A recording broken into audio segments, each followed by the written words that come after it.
সমুদ্রপথ straight of Hormuz বিশ্বের অন্যতম গুরুত্বপূর্ণ জ্বালানি করিডোর। এই পথের নিয়ন্ত্রণ নিয়ে উত্তেজনা ইউনাইটেড স্টেটস এবং ইরানের মধ্যে। এমন পরিস্থিতিতে সামনে আসে নৌশক্তির আসল চিত্র, আর সেই আলোচনার কেন্দ্রে থাকে সাবমেরিন।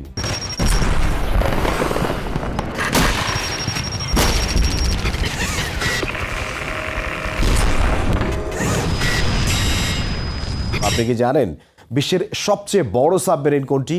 যুদ্ধ প্রযুক্তির আজকের পর্বে আমরা জানব টাইফুন ক্লাস সাবমেরিন সম্পর্কে।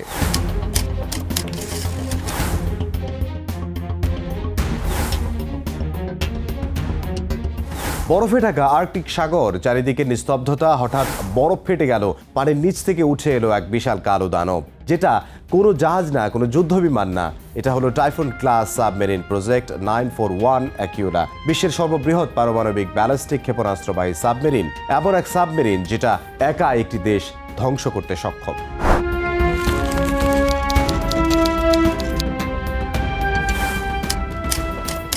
সময়টা 1970-এর দশক। বিশ্ব দুই ভাগে বিভক্ত, একদিকে আমেরিকা, অন্যদিকে সোভিয়েত ইউনিয়ন। এই সময় শুরু হলো নিউক্লিয়ার রেস। আমেরিকা তৈরি করলো ওহাইও ক্লাস সাবমেরিন, আর তার জবাবে সোভিয়েত ইউনিয়ন তৈরি করলো এমন একটা জিনিস যা আগে কখনো দেখা যায়নি। সেটাই ছিল টাইফুন ক্লাস। এটা শুধু সাবমেরিন নয়, এটা ছিল ফ্লোটিং নিউক্লিয়ার বেজ।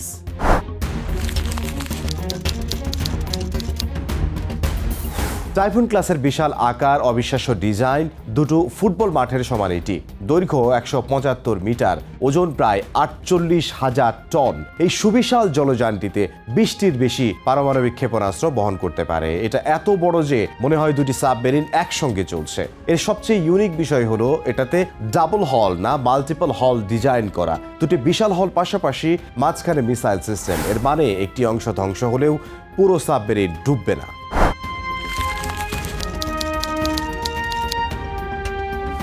এই সাবমেরিন চলে ডিজেল দিয়ে নয়, চলে নিউক্লিয়ারের শক্তিতে। দুটি নিউক্লিয়ার রিঅ্যাক্টর, মাসের পর মাস এটি চালায় এবং পানির নিচে এটি থাকে। অর্থাৎ এটা পৃথিবীর যে কোনো জায়গায় গিয়ে চুপচাপ লুকিয়ে থাকতে পারে, কেউ জানতেও পারবে না এটি কোথায় আছে।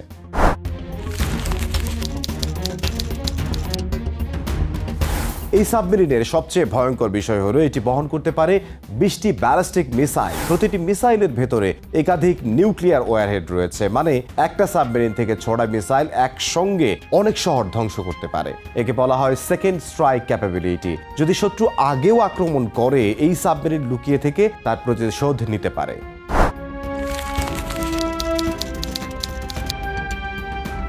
টাইফুন ক্লাস সাধারণত সাগরে বেশি থাকতো না, এরা থাকতো আর্কটিক অঞ্চলে, বরফের নিচে। কারণ বরফের নিচে লুকিয়ে থাকা সহজ, শত্রু রাডার ধরতে পারে না। আর সবচেয়ে অবাক করা বিষয়, এই সাবমেরিন বরফ ভেঙে উপরে উঠতে পারে। মানে হঠাৎ বরফ ফেটে একটা সাবমেরিন উঠে আসছে, একদম সিনেমার দৃশ্যের মতো। এটি প্রায় 120 দিন ডুবন্ত অবস্থায় থাকতে সক্ষম।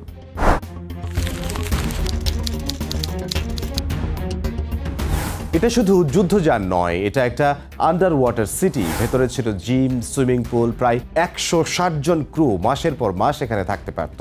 যুদ্ধের মাঝেও মানুষের মানসিক স্বাস্থ্যের কথা ভাবা হতো।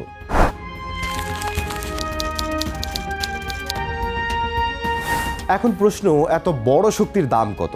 সঠিক সংখ্যা যদিও গোপন রাখা হয়েছে, কিন্তু ধারণা করা হয় একটা টাইফুন আধুনিকায়ন করতে যত খরচ লাগে তা দিয়ে দুটা নতুন সাবমেরিন বানানো সম্ভব। অর্থাৎ এটা ছিল অত্যন্ত ব্যয়বহুল।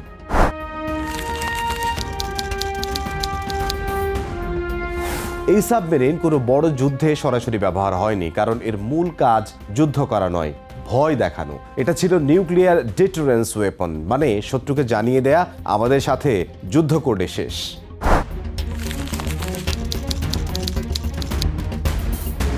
ঠান্ডা যুদ্ধ শেষ হলো, সোভিয়েত ইউনিয়ন ভেঙে গেল, এরপর রক্ষণাবেক্ষণ খরচ বেড়ে গেল, নতুন সাবমেরিন বোরেই ক্লাস আসলো, নিউক্লিয়ার চুক্তি হলো। ফলে ধীরে ধীরে সব টাইফুন ক্লাস অবসর নিল। শেষ সাবমেরিন ডিমিট্রি ডনস্কোই 2023 সালে অবসর নেয়। আজ আর এই সাবমেরিনগুলো সমুদ্রে নেই, কিন্তু ইতিহাসে রয়েছে। টাইফুন ক্লাস সাবমেরিন ছিল এক সময়ের ভয়, শক্তি আর প্রযুক্তির প্রতীক। পানির নিচে লুকিয়ে থাকা এই দানবগুলো হয়তো হারিয়ে গেছে, কিন্তু তাদের ছায়া এখনো ঘুরে বেড়ায় পৃথিবীর শক্তির রাজনীতিতে। বর্তমানে বিশ্বের সক্রিয় সাবমেরিনের মধ্যে এগিয়ে মার্কিন নৌবাহিনীর ভার্জিনিয়া ক্লাস ব্লক ভি এবং সি ওলফ ক্লাস, এবং এরপরেই রয়েছে রাশিয়ার ইয়াসেন এম ক্লাস।